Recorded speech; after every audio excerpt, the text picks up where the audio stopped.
মুক্তিযুদ্ধ বিষয়ক মন্ত্রণালয়ের অধীনে জুলাই গণ অভ্যুত্থান অধিদপ্তর করা হচ্ছে।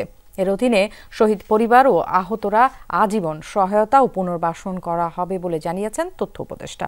রেল মন্ত্রণালয়ের ৩ উপদেষ্টার সাথে জুলাই শহীদ স্মৃতি ফাউন্ডেশনের বৈঠক শেষে তথ্য উপদেষ্টা নাহিদ ইসলাম জানান ৮২৬ শহীদ পরিবার ও ১১,০০০ আহত এখন পর্যন্ত তালিকাভুক্ত হয়েছে।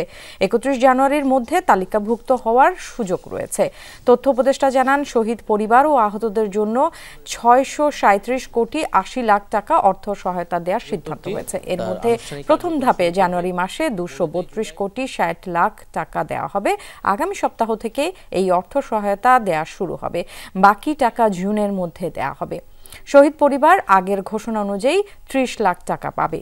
এর মধ্যে ১০ লাখ টাকা এফডিআর। আহতদের সর্বোচ্চ ৫ লাখ টাকা দেয়া হবে। প্রতি মাসে শহীদ পরিবার ও আহতরা মাসিক ভাতা পাবেন। মুক্তিযুদ্ধ বিষয়ক মন্ত্রণালয়ের অধীনে জুলাই গণঅভ্যুত্থান অধিদপ্তর তৈরি হচ্ছে। এটি প্রক্রিয়াধীন আছে। ৩০ লক্ষ টাকা প্রত্যেকটা শহীদ পরিবার এবং আহতদের জন্য যে বিভিন্ন ক্যাটাগরি ওয়াইজ যারা গুরুতর আহত, অতি গুরুতর আহত, এই অনুযায়ী আমরা ৫ লক্ষ, ৩ লক্ষ, ২ লক্ষ, ১ লক্ষ এরকমভাবে দেওয়া হবে আহতদের জন্য।